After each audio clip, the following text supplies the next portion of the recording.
ওর বাজার গিয়ে মনে হলো ভেটকি মাছটা দেখে মনে হলো ফিশ ফ্রাই বানাবো, তাই আজকে আমি বানিয়ে নিয়ে এসেছি ফিশ ফ্রাই, কাটিং করে নিয়ে এসেছি। আজ এই বানাবো ফিশ ফ্রাই। মানে তোমার লেবু দিচ্ছে না, বল বল না, বল না। দেয়নি, মা নিয়ে নিয়ে কাল নিয়ে নিয়েছে ব্যাগ। কোন ব্যাগ? ব্যাগে, হ্যাঁ ব্যাগে আর নেই, কাল নিয়ে নিয়েছে।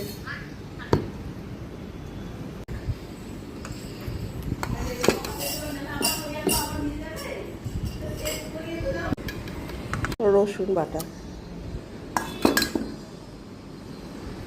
আদা বাটা,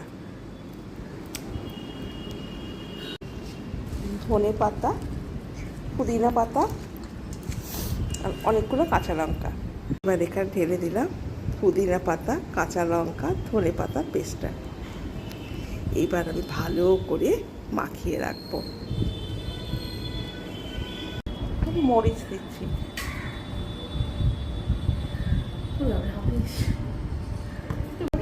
বাটার দিচ্ছি 3 চামচের মতো, আমার চামচটা ছোটো চামচ ময়দা দিলাম। এবার আমি ভালো করে ফাটিয়ে নিয়েছিলাম, এতে কর্নফ্লাওয়ারটা নিয়ে নিলাম 1 চামচ কর্নফ্লাওয়ার আর 1/2 চামচ বেকিং পাউডার।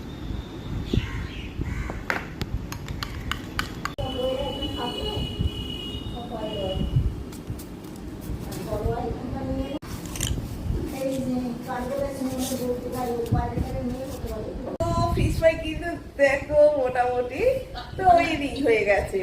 এবার আমি এটাকে কি করব, তেল দেবো কড়াতে আর গরম গরম ভাজবো। দাঁড়াও, আমি সাদা তেল দিয়েছি, এবার আমি কড়াই ভাজবো। নাও, এবার একটা একটা করে কড়াই দিয়ে দাও, কিন্তু হবে ধিমে আছে।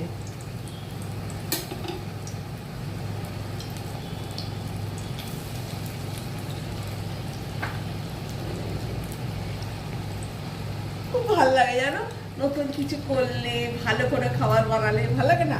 রোজ ডাল ঝাল ভাত চচ্চড়ি খেতে ভালো লাগে, একটু তো চেঞ্জ করলে সবাই তো ইচ্ছা করবে। তাই আমার ইচ্ছা করে, তাই রোজ রোজ এক এক দিন এক এক রকম মেনু বানাবো।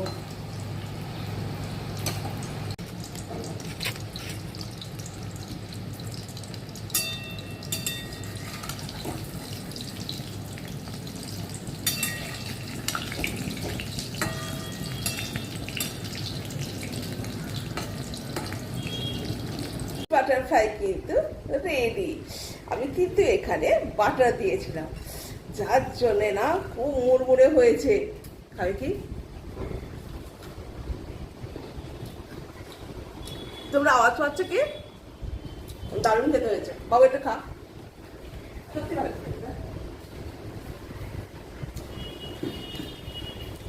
টাটা।